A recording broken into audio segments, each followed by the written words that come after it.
우리 신앙인에게 중요한 것은 뜨거운 열심 이전에 분명한 신학입니다. 신학이 분명하지 않으면 고생은 고생대로 하고 나중에 얻는 건 없습니다. 그러므로 제가 설교를 통해서 계속 여러분에게 강조하는 것 중에 하나가 뭐냐면 우리 신앙의 본질이 뭐냐는 겁니다. 본질. 첫째도 이것이고 둘째도 이것이고 마지막도 이것입니다. 이것 위에 집을 잘 지으면 시너지 효과가 일어나서 많은 걸 얻지만 이것 없이 집을 지으면 무너집니다.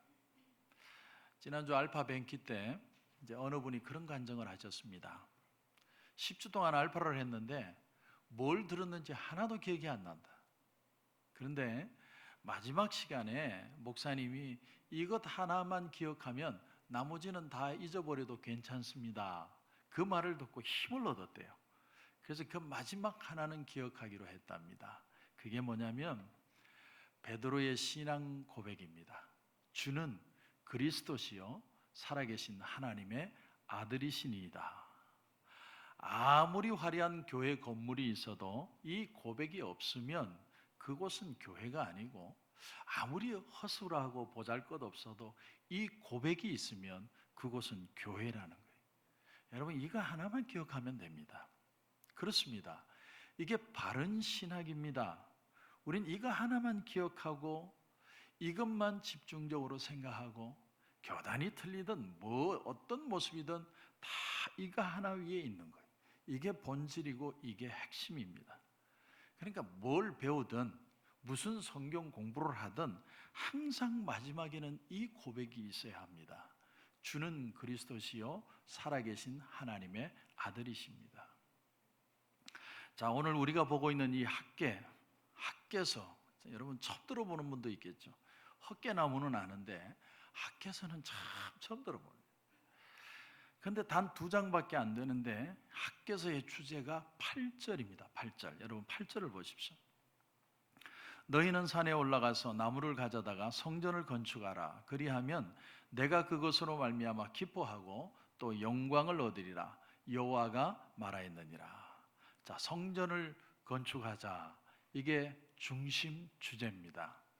그런데 우리가 여기서 잘 보아야 될 게 뭐냐면 무조건 교회를 크게 성장시키고 교회를 화려하게 꾸며라. 끝. 이런 말이 아닙니다. 여러분, 교회마다 주님이 주시는 건축의 내용이 다 틀립니다. 어디서 그걸 볼 수 있느냐면 요한계시록 2장 3장에 보면 소아시아의 7교회에게 주는 미션이 다 틀렸어요. 어떤 교회는 첫사랑을 회복하라고 얘기하고, 어떤 교회는 회개하라고 얘기하고, 어떤 교회는 차든지 덥든지 하라고, 심지어는 어떤 교회는 너희는 고난을 받는다, 그냥 받을 각오해라, 이렇게까지 얘기합니다. 그러니까 각자 교회마다 주시는 요구가 틀리고 그 건축이 눈에 보이는 건축이 아니라는 걸 알 수 있습니다. 뭐 바닥은 대리석으로 깔고 음향은 독일제로 해라, 이런 뜻이 아니라는 거죠. 오늘 우리가 본 이 8절도 여러분 다시 보십시오. 8절. 너희는 산에 올라가서 나무를 가져다가 성전을 건축하라. 아주 평범해 보이죠. 물론 나무가 있어야 교회를 건축을 하지 않겠습니까? 그런데 자세히 보면 좀 더 깊은 의미가 여기 담겨져 있습니다. 지금 무너져서 다시 이 사람들이 복원할 그 성전은 어떤 성전입니까? 솔로몬의 성전이죠. 솔로몬이 세계에서 가장 좋은 레바논 백향목과 고급 대리석으로 깔아놓은 정말 멋있는 교회였습니다. 그런데 여러분 잘 보세요. 그런 백향목, 최고의 목재로 교회를 다시 복원하라는 말이 아니라 산에 가서 평범한 나무를 베어다가 지으라는 거예요. 다시 말하면 재활용 성전을 지으라는 거예요. 리모델링 하라는 겁니다. 그렇게 할지라도 나는 그 성전을 기뻐하고 영광을 받겠다는 겁니다. 여기에는 아주 중요한 신학이 들어 있습니다. 여러분, 신앙이 좋으려면 좋은 신학의 관점을 가지고 있어야 됩니다. 하나님께서 성전을 지으시라고 하시는 것은 다윗과 솔로몬 시대로 돌아가라는 말이 아니에요. 지금 바벨론 포로에서 돌아온 이들 유다 백성들, 그들은 오자마자 성전 건축을 하려고 그랬어요. 스룹바벨을 통해서 도전을 받고 성전을 건축을 하다가 그만 이방의 방해를 받습니다. 그래서 삽들고 열심히 일하다가 다 던져버리고 집으로 돌아갔습니다. 16년의 세월이 흘렀습니다.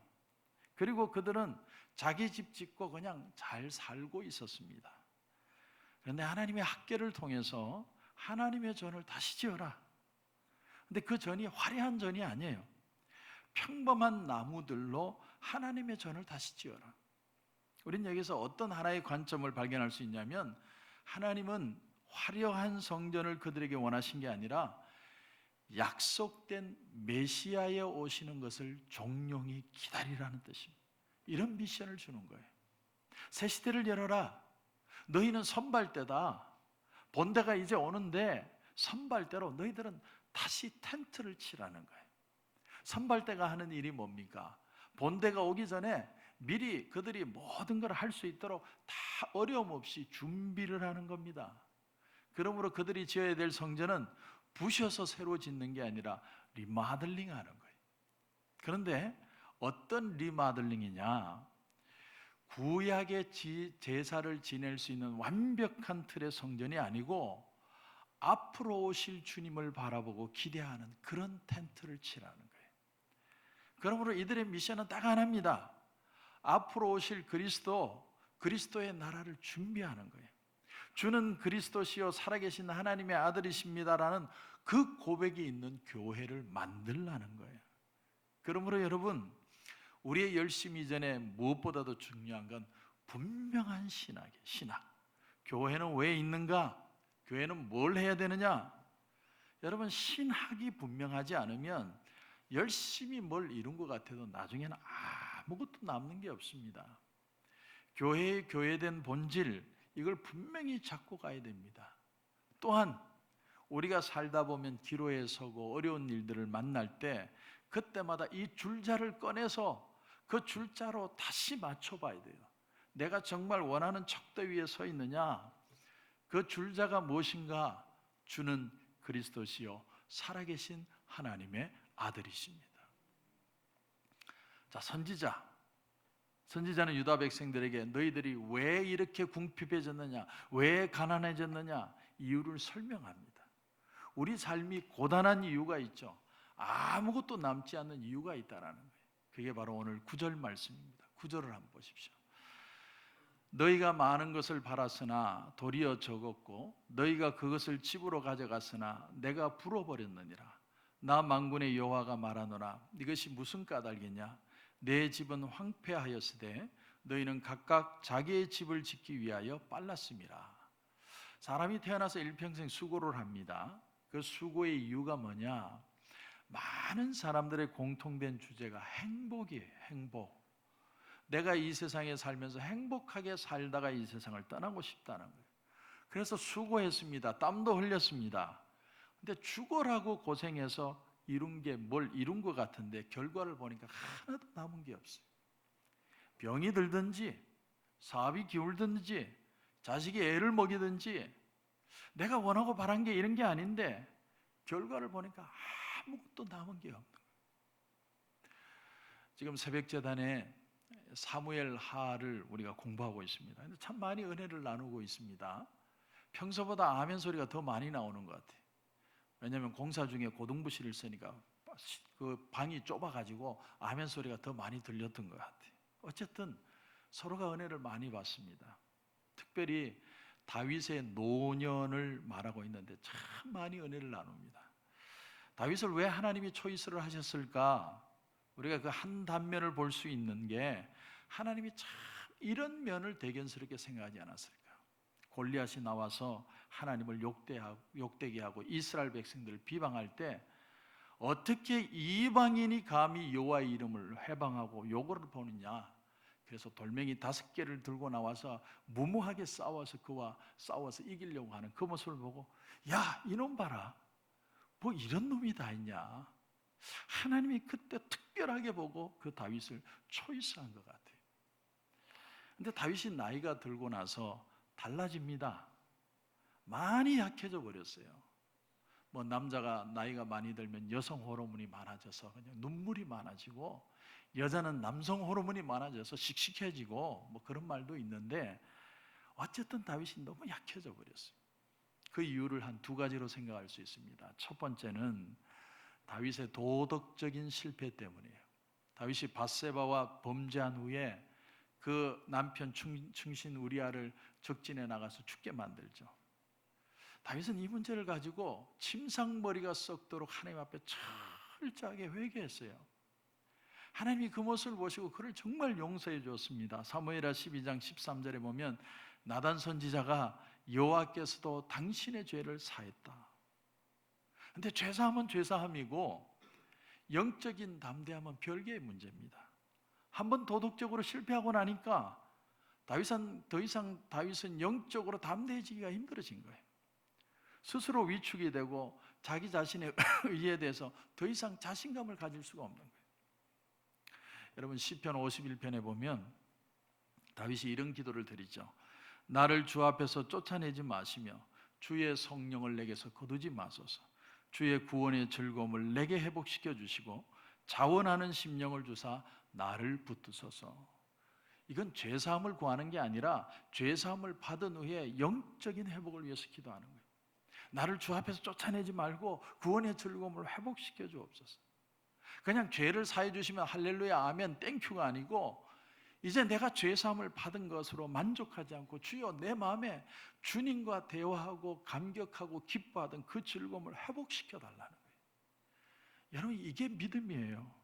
그냥 용서하고 죄 없고 그걸로 끝나는 게 아니라 하나님과 깊은 대화를 하고 싶은 마음, 그 간절한 마음을 가지고 다윗이 하나님 앞에 기도하는 거예요. 두 번째는 다윗이 위축된 이유가 뭐냐면 상처 때문이었을 겁니다. 상처. 자기 아들 압살롬이 자기에게 반란을 일으킨 게 큰 상처가 된 거예요. 다윗은 과거에 이방인의 적들이 자기를 쳐들어올 때 하나도 두려워하지 않았습니다. 그들과 싸우고 목숨을 걸고 담대하게 싸웠습니다. 그런가 하면 사울이 자기를 죽이려고 그렇게 쫓아와도 그것도 두렵지 않았어요. 내가 하나님의 기름 부으신 종을 어떻게 죽일 수 있느냐 하면서 끝까지 견디고 참았습니다. 그런데 내가 낳은 자식이 반란을 일으킬 때는 다윗의 마음에 큰 충격이 왔어요. 이게 다윗의 약점이에요. 아킬레스건입니다. 아버지가 나한테 해준 건 뭐 있어요? 아버지 때문에 내 인생 베렸어요. 아빠 때문에 나 상처받았고 난 아빠하고 살기 싫어요. 그런 얘기를 부모가 자식에게 들으면 얼마나 상처가 되겠습니까? 내가 누구 때문에 이렇게 일하고 있는데 네가 나한테 그런 말을 해? 부모는 그게 큰 상처가 되죠. 압살롬이 자기를 대적하는 걸 보고 그야말로 다윗이 무너집니다. 왜 내가 용감해야 되고, 왜 내가 분별해야 되고, 왜 내가 강해야 되고, 이유를 찾을 수가 없는 거예요. 내가 뭐 때문에, 내가 뭘 위해서 내가 여기까지 왔을까, 이런 회의가 드는 겁니다. 생명처럼 생각한 자식이 자기를 반항할 때 부모로서 다윗은 무너진 거예요. 여러분에게 도전합니다. 잘 들으십시오. 만일 여러분의 인생의 최고의 목표가 어떤 자식이라든가 나의 어떤 행복이라든가 어떤 가정의 행복이라든가 이런 것에 머물고 만다면 다윗과 같은 입장에 서 있는 사람은 더 이상 살아야 될 이유를 발견할 수 없고 더 이상 내가 애쓰고 노력할 필요를 찾을 수가 없는 거예요. 왜냐하면 그게 인생의 최고의 목표니까. 그게 무너지면 그 사람도 같이 무너지는 거예요. 제가 오늘 왜 신학이 중요하고 왜 예수 믿는지를 정확하게 알아야 되는 이유가 바로 여기 있는 거예요. 그저 내가 좀 잘 살고 우리 가정이 행복하면 좋겠다, 이것이 목표가 되면 세상살이가 모를 건데 그거 무너지면 나도 같이 무너지는 거예요. 그건 아니잖아요. 그건 아니죠. 그래서 찬송가 가사에 이 세상 사람 날 몰라줘도 이 세상 사람 날 몰라줘도 이 세상 사람 날 몰라줘도 뒤돌아서지 않겠네. 영어 가사를 보면요 좀 더 의미가 독특합니다. Though none go with me, yet I will follow. 아무도 나와 가주지 않더라도 나는 주님을 따르겠습니다. 대단한 믿음의 고백이에요. 누가 나하고 같이 가주면 좋죠. 얼마나 좋습니까? 근데 때로는 아무도 나와 안 가줘줄 때가 있어요. 가족마저도, 아내마저도, 남편마저도 내가 가는 길을 같이 가줄 수 없을 때가 있어요. 그때 내가 주저앉을 겁니까? 아니죠. 아무도 나와 함께 가주지 않더라도 그럼에도 나는 주님을 따라가는 거예요. 여러분, 이건 굉장히 중요한 겁니다. 우리가 사망의 음침한 골짜기를 홀로 지날 때가 있죠. 누가 같이 가주면 견딜만 합니다. 근데 사망의 음침한 골짜기를 혼자 걸어가야 될 때가 있어요. 그때는 더 이상 가족도 위로가 안 되고 자식을 의지할 수도 없고 세상의 명예도 친구도 그때는 아무도 도움이 안 될 때 보이는 건 하나밖에 없어요. 하나님밖에 안 보이는 거예요. 하나님만을 생각할 수밖에 없고 하나님 안에서 스스로 힘을 얻을 수 있어야 되는 거예요.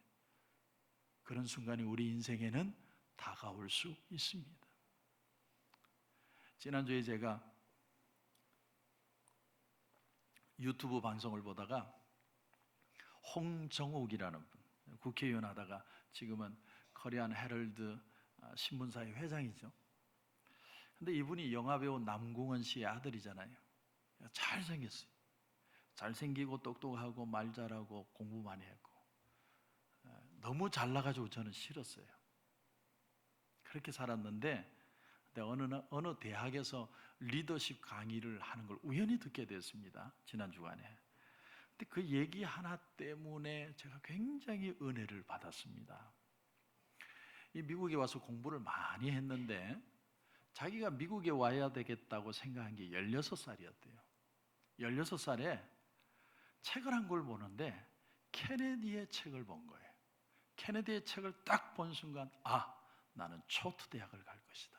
케네디가 나온 초트 대학을 가고 싶다는 거예요. 16살에. 그 학교가 어떤 데인지도 모르고 그래서 아버지 남궁은 영화배우에게 아버지 저 미국 가겠습니다. 내가 청원에 꿈을 품고 초트 대학을 가겠습니다.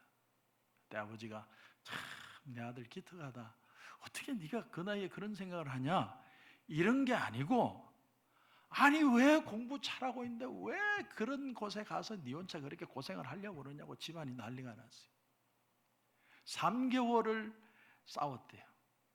그리고 3개월 후에 자기 엄마와 둘이서 미국으로 온 거예요. 초트 대학에 가려고. 프라이빗 대학으로는 최고라고 하는데 저는 들어본 적도 없는 제 학교입니다. 그래 그 엄마가 이화여대 영문과 출신이더라고요. 근데 제가 드리고 싶은 말은 여기서부터입니다. 그 엄마가 이제 아들을 미국에 홀로 두고 기숙사에 넣어놓고 떠나는데 엄마가 편지를 적었대요. 편지. 그리고 편지를 아들이 보는데 딱 2가지만 기억이 나더래요. 2가지. 첫 번째가 뭐냐면 성경 구절을 하나 적어줬습니다. 신명기 28장 1절. 네가 네 하나님 여호와의 말씀을 삼가 듣고 내가 오늘 너에게 명령하는 그의 모든 명령을 지켜 행하면 너의 하나님 여호와께서 너를 세계 모든 민족 위에 뛰어나게 하실 것이다. 그 성경 구절 하나를 준 거예요. 참 엄마가 대단한 엄마죠. 또 하나는 랄프 월도 에머슨의 글이었습니다. Don't go where the path may lead. Go instead where there is no path and leave a trail. 길이 있는 곳으로 나가지 말라. 대신 길이 없는 곳으로 나가서 너의 발자취를 남겨라. 그 2구절을 엄마가 준 거예요. 그래서 평생에 자기의 좌우명이 이거랍니다. 어떤 길에서든 어떤 초이스를 하게 될 때는 항상 이 2구절을 생각한대요. 어떻게 하면 남이 덜 간 길을 나는 갈 수 있을까? 근데 그 길을 가는 게 얼마나 무서워요. 그래서 이 홍정욱 씨는 생각하는 게 오케이, 성공은 인간의 노력과 하나님의 은혜다. 하나님이 도와주실 것이다. 그리고는 지금까지 살아왔다는 거예요. 그 말을 듣다가 제가 감동했어요. 참 은혜가 되더라고요. 길이 있는 곳으로 가지 마라. 대신 길이 없는 곳으로 나가서 너의 발자취를 남겨라. 여러분, 우리가 아굴골짜기를 걸어가기 때문에 보이는 건 하나님밖에 없습니다. 하나님밖에 안 보여요. 하나님만을 생각할 수밖에 없고 하나님 안에서 스스로 힘을 얻을 수밖에 없습니다. 그게 진짜 신앙 인생이죠. 그리고 또 하나 더 깊은 얘기는 뭐냐면 지금 다윗에게 일어나는 이 모든 일들은 하나님이 허락하신 일이라는 거예요. 하나님이 허용하시는 시련과 아픔이 있다는 거예요. 이걸 나단 선지자가 얘기했습니다. 너희 집에서 칼이 떠나지 아니할 것이다. 나단을 통해서 말씀해 주셨어요. 압살롬이 아버지에게 반역을 일으킨 건 하나님이 허락하신 일이에요. 그러나 하나님이 허락하신 일이라도 그것 때문에 내가 단념한다든가 아니면 하나님을 탓하든가 야속하게 생각한다든가 그게 아니고 하나님이 이 일을 허락하셨을지라도 우리는 하나님께 매달려야 된다는 거예요. 왜? 내 인생의 주관자는 바로 하나님이시기 때문에. 아주 중요한 원리입니다. 만일 하나님이 우리의 몸을 병들게 했다고 여러분 가정을 해봅시다. 어떤 사람은 하나님 어떻게 이럴 수 있습니까? 하나님 좋은 거 주시는 분인데 마귀가 병을 주는 건 몰라도 하나님이 어떻게 나한테 병을 줍니까? 하나님 이건 말도 안 되지 않습니까? 이렇게 하는 사람들도 있지만 성경을 자세히 보세요. 하나님이 주셨다라는 구절이 너무 많이 등장해요. 우리가 그걸 부인하고 싶어도 부인할 수 없어요. 하나님이 어떤 나의 잘못으로 혹은 이유를 알 수 없는 겸손해지게 하시기 위해서. 그럴 때 하나님 이럴 수 있습니까? 내가 어떻게 했는데 이럴 수가 있습니까? 그러나 그게 아니라 하나님은 저의 하나님이요, 저는 하나님의 양이요, 제가 하나님을 떠나서 갈 데가 없습니다. 하나님이 저를 부르시면 저는 갈 데가 없습니다. 하나님 앞에 철저하게 낮아져야 된다. 제가 통풍으로 몇 개월간 고생을 해서 이제 아프지는 않는데 저는 지금도 통풍이 없었으면요 음식을 막 먹을 사람이에요. 그래서 음식으로 인한 암이 올 가능성이 99.99%인 사람이에요. 저는 샘스에서 사탕을 이만한 통을 하나를 사면 그래 오늘 하루 2개만 먹자 이게 아니에요. 저는 그날 반드시 끝을 내야 돼요. 미친 사람이, 저는 먹는 거에 미친 사람, 컨트롤이 안 되는 사람이에요. 반드시 바닥을 봐야 돼요.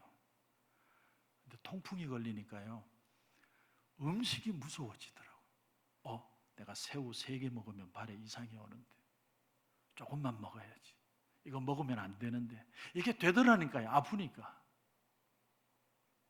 안 그랬으면 저는 거의 매일 음식에 미쳐서 살았을 거예요. 아마 저는 반드시 암이 왔을 거라고 생각해요.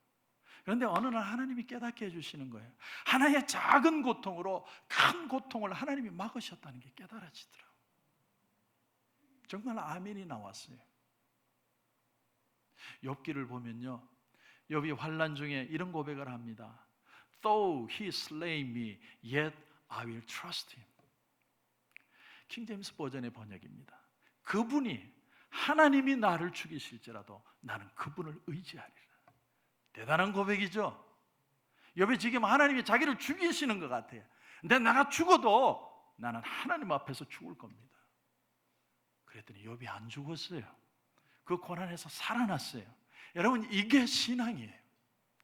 하나님은 저희 하나님이잖아요. 하나님은 선하시고 인자하신 분이 아니십니까? 그리스도 예수 안에서 그 사랑을 끊을 자가 없다고 얘기하지 않았습니까? 누가 나를 정죄하리요? 누가 나를 송사하리요? 그렇게 말씀하지 않았습니까? 그러면서 하나님 앞에 매달려야 되는 거예요. 매달려야 돼요. 다윗은 노년에 자기의 범죄로 또 애지중지 키웠던 자식의 반란으로 완전히 그로기 상태에 빠졌습니다. 하지만 다윗은요 다시 살아나요. 일어나요. 후세라는 사람을 그 압살롬의 컨트롤 타워에 투입시켜서 상황을 완전히 반전시킵니다. 여러분, 여기서 우리가 보는 게 있어요. 그게 뭐냐면 하나님의 은사와 부르심에는 후회하심이 없느니라. 하나님이 여러분에게 주신 은사, 지혜, 능력 이런 건 떠나지 않는 거예요. 남아있어요. 내가 아무리 약해도 나는 그 하나님이 주신 걸 사용할 줄 알아야 돼요. 실패보다 더 무서운 건 두려워하는 거예요. 마음이 흔들리고 초심이 흔들리고 그러면 모든 게 끝나는 거예요. 우리가 다시 붙들 분은 하나님밖에 없습니다.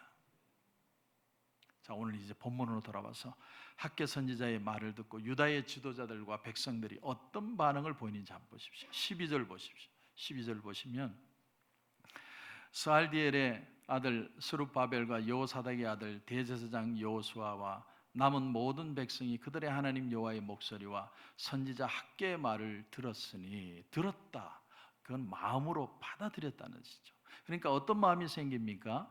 이는 그들의 하나님 여호와께로 그를 보내셨습니다. 백성이 다 여호와를 경외하며, 하나님을 경외하는 마음이 생겼어요. 두려워하며 하나님을 사랑하게 된 거예요. 자, 그리고 그 다음 절 보십시오. 그때 여호와의 사자 학개가 여호와의 위임을 받아 백성에게 말하여 이르되 여호와가 말하노니 내가 너희와 함께 하노라. I am with you. 하나님이 우리와 함께 하시는 방법은 두 가지예요. 하나님의 말씀이 들려와야 돼요. 내 마음으로 받아들여야 됩니다. 그리고 하나님을 경외하는 겁니다. 그러면 하나님이 우리와 함께 하시기 시작합니다. 여러분, 하나님이 우리에게 원하는 건 완벽한 신앙이 절대로 아닙니다. 말씀을 듣고 잠깐 가던 길을 멈추고 조금만 방향을 틀어도 은혜를 주시고 형통케 하시고 영광을 경험하게 하시는 겁니다. 오늘날 우리가 왜 이렇게 두려워합니까? 왜 교회들이, 나라가 이렇게 살기가 팍팍해졌습니까? 이유는 딱 하나예요. 교회가 교회의 본질을 잃어버렸기 때문에, 하나님 앞에 내가 얼마나 존귀한 존재인지를 까먹어버렸기 때문에, 세상에 잘 먹고 잘 사는 것에 너무 치중했기 때문에. 사랑하는 성도 여러분, 초심으로 돌아가야 됩니다. 그것만이 살 길입니다. Though he slay me, yet I will trust him. 하나님이 나를 죽이실지라도 나는 하나님을 의지합니다. 기도하겠습니다. 하나님, 오늘